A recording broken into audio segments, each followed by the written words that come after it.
Today on Northern Revolutions, we're doing a Beatles ranking, but not your normal Beatles ranking. I'm not going to rank the studio albums. I've done that before. Today, I'm going to take a look at what I call the modern releases. Those are the records that have come out since the mid-90s, stuff that wasn't previously available. So stay tuned.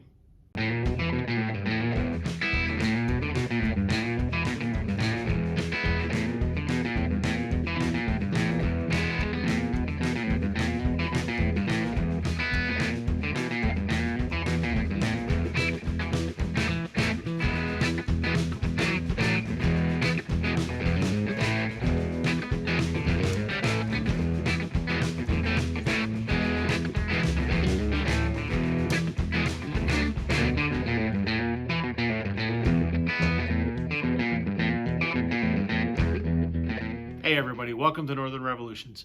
I'm Rob. Welcome back if you're returning. Welcome if you're new. First off, today's opening day, my favorite day of the year. And what a good opening day it was. Hell of a game. One of the best openers I've ever seen. My Jays narrowly beat Concert Buddies St. Louis Cardinals. What a game. Anyway, we're not here to talk about baseball. We're here to talk about records. As I mentioned in the intro, I'm going to rank some Beatles records today. I've already ranked the Beatles studio albums. I'll leave a link for that in the description. You can go see that. I wanted to do this because there's been a bunch of Beatles albums rankings done in the vinyl community lately.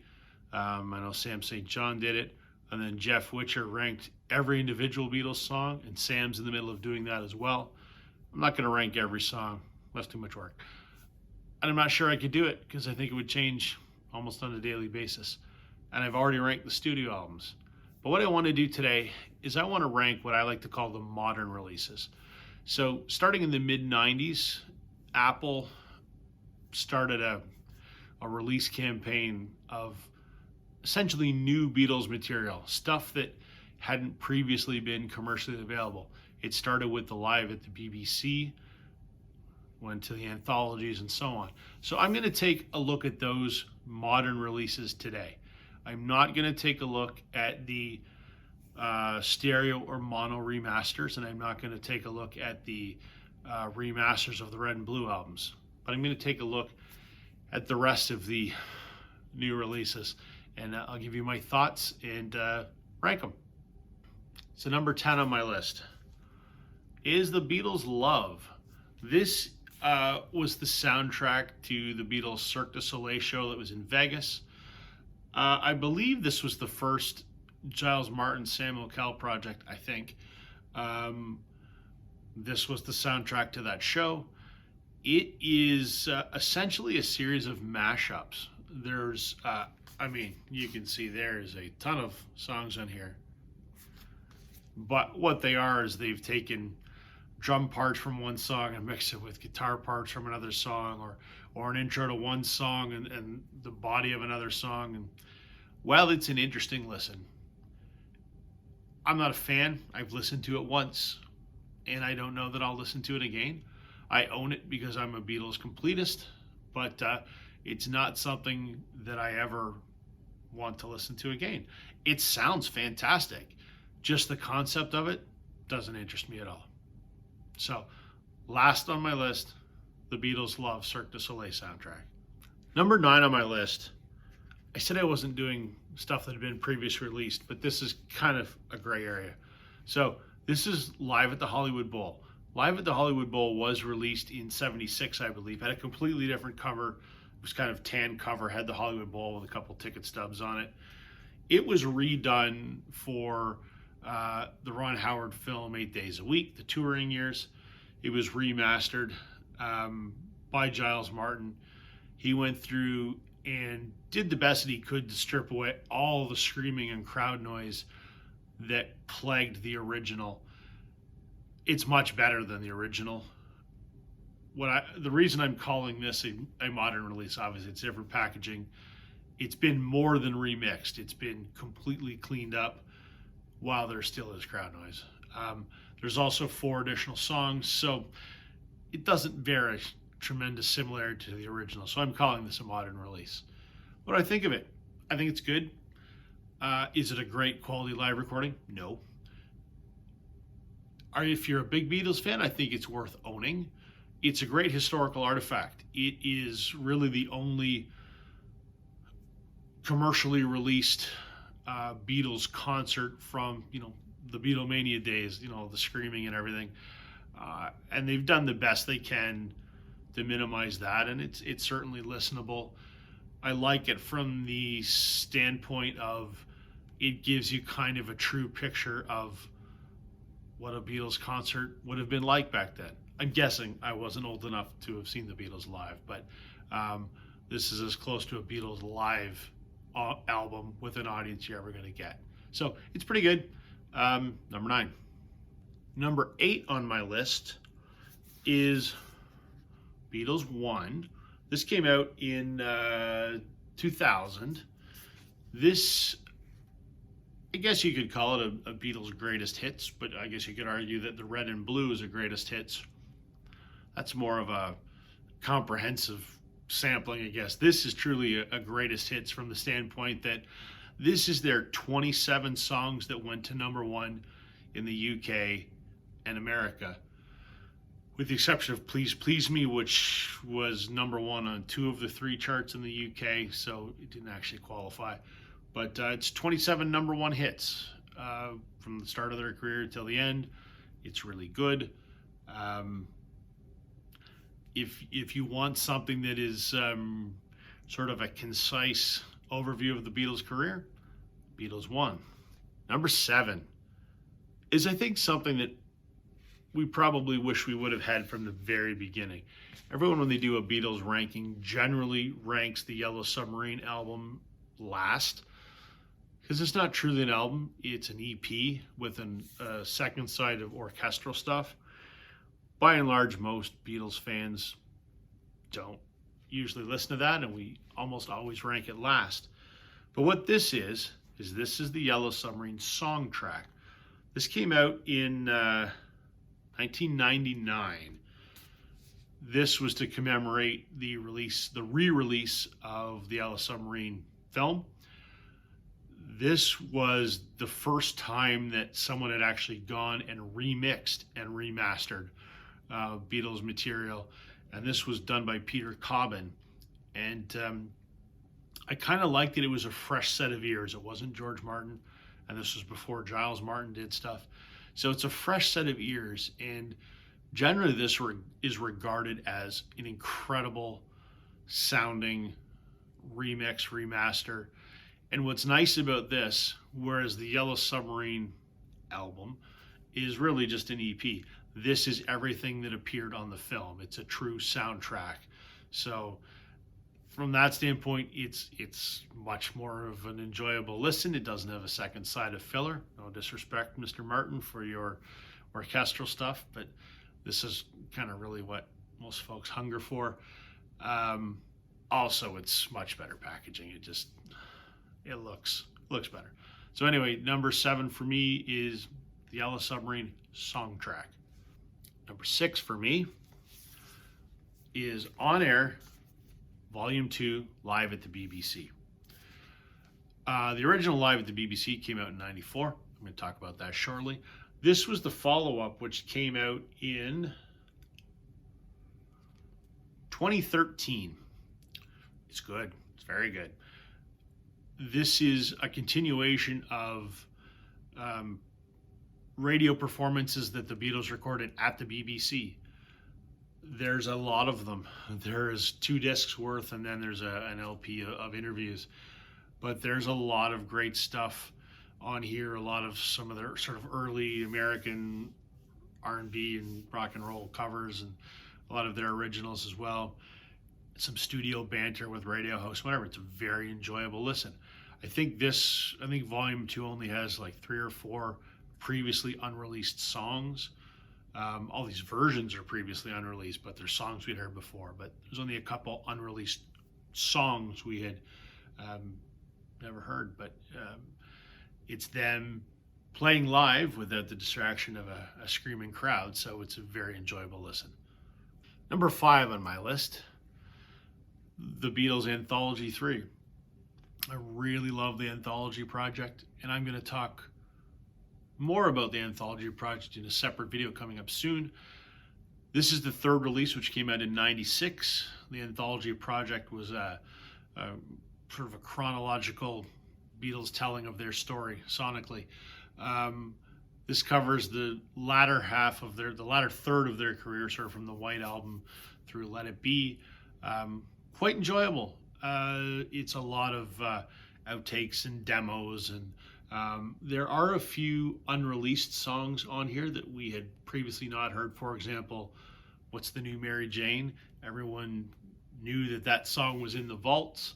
It had made its way out on bootlegs and stuff, but it had never seen a commercial release, so it had on this.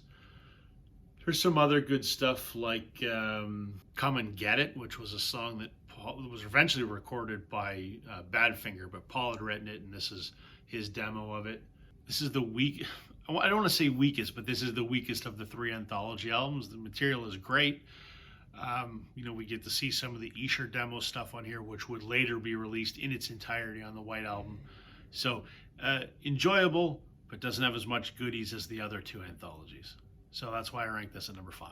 Number 4, on its heels, I guess you could say, is Anthology 2. I really like Anthology 2. This covers the middle of their career, sort of from Help through just before the White Album. Demos, unreleased stuff. There's a few unreleased things on here. Alternate takes. This contains the song Real Love, which was the second of the brand new Beatles songs that the band had recorded. They'd taken a demo from John and added, their instrumentation, their vocals and whatever, and made a complete Beatles song out of it. There's also Free as a Bird on Anthology 1, which we'll talk about in a minute. So this was the last new Beatles song ever released. I absolutely love it. I think it's fantastic. There is a better version that has John's voice at its natural pitch. It's been raised for this, but it still sounds really good. I love Real Love. But there's also some other really good unreleased stuff on here, like the 12-bar original. I really love If You've Got Trouble. That Means a Lot. I love the strings only version of Eleanor Rigby. Just stuff we hadn't heard before, and I love those gems.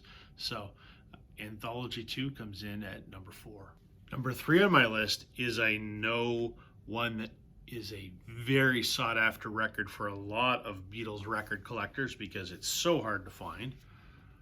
Let It Be Naked. I love Let It Be Naked. This came out in 2003. I bought this on vinyl the day that it came out. This is, people call it a Paul Vanity project. He sort of went through and de-Phil Spectorized the Let It Be album. For those that don't know, Phil Spector was brought in to produce all of the session tapes that the Beatles had recorded for Let It Be, or at that time it was called the Get Back Project. And he added all kinds of, overdubs and orchestration and the Phil Spector wall of sound and made it into the Let It Be that everyone knows. Paul stripped all that away to the way that he originally intended the album to be, and it's got a much more organic feel. It's kind of feels like a live off the floor recording. It has that sort of unplugged feel, even though they're electrified instruments, but it's kind of got that sort of feel to it, and I think it's absolutely brilliant. The other thing it also does is it includes Don't Let Me Down, which was a single that was not on the original version of the album. But Let It Be Naked is incredible. There's also a 7-inch single in here that they call it the Fly on the Wall disc. It's interesting, but this is just an incredible record, and I know a lot of people look for this. It's hard as hell to find. It's very expensive. I'm so thankful that I bought it the day that it came out. I listened to this more than I listened to the regular version of Let It Be. So this is number 3 for me. Number 2 for me is Anthology 1. I love Anthology 1. This came out just before Christmas of '95, and I remember racing to my local music store that day to buy it on CD because I was just getting into the Beatles, and it was a big thing, and a new Beatles record.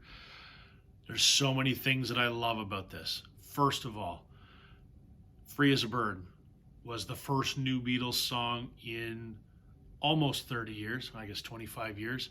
It was a demo that John had, as I mentioned, where Paul wrote an extra verse or bridge or whatever, and they all added their instrumentation and their vocals and made it the first new Beatles song. and I believe it went to #1. I remember watching the documentary on ABC, and they were, as he got to the end of the episode, new Beatles song in 2 minutes, and I was on the edge of my seat, just couldn't wait to hear the new Beatles song, and I loved it. I think it's absolutely fantastic. What I also love about this is there is so much unreleased material on this. A lot of it is very early historical archival stuff. Some of the sound quality isn't great because there's a couple songs that have been recorded on a tape recorder in Paul's living room in like 1959. But that'll be the day, in spite of all the danger, like just stuff they recorded when they were kids, when Pete Best was still in the band.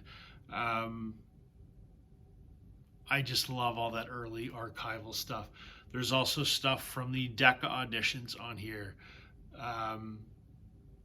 Just wonderful. It shows how they went from some teenagers farting around in the living room in a sound booth at a local store to, recording their first couple albums. I just love this because I love, the roots of the band, and I just love the historical stuff, even though, as I said, some of the sound quality on the really early stuff is not great. It's included for historical purposes. I absolutely love Anthology 1.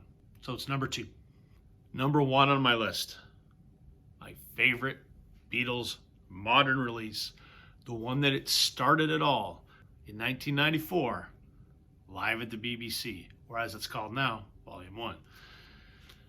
This was the original 1994 release. It was re-released when Volume 2 was released. It was put out on a black and white. This is a triple vinyl version, so they spread out the songs to give it a little more room to breathe. I'm sort of partial to the original, though. For all the reasons I talked about, why Volume 2 is great. It's the Beatles at BBC Radio performing live, without 1,000 screaming girls. Reasonably good audio on most of these songs. What I love about Volume 1 is there is so many songs that had never been officially released by the Beatles. A lot of the stuff that they had done in their Hamburg sets and their Cavern Club sets, a lot of early American R&B stuff and early American rock and roll. There's more unreleased stuff on here, songs we had never heard officially before, than stuff we actually had on, 4 sides of vinyl. I just love the songs on here. Too Much Monkey Business, Keep Your Hands Off My Baby, A Shot of Rhythm and Blues. I love those early raw R&B covers. I just love it. So for me, this will always be the best of the new modern releases that the Beatles put out. I hope everyone enjoyed that. Let me know your thoughts in the comments. Have you heard all of these? Have you not? Be curious to see what everyone's ranking is. So leave it out in the comments. Thank you for watching. I hope you enjoyed that. Catch you on the flip side. Bye.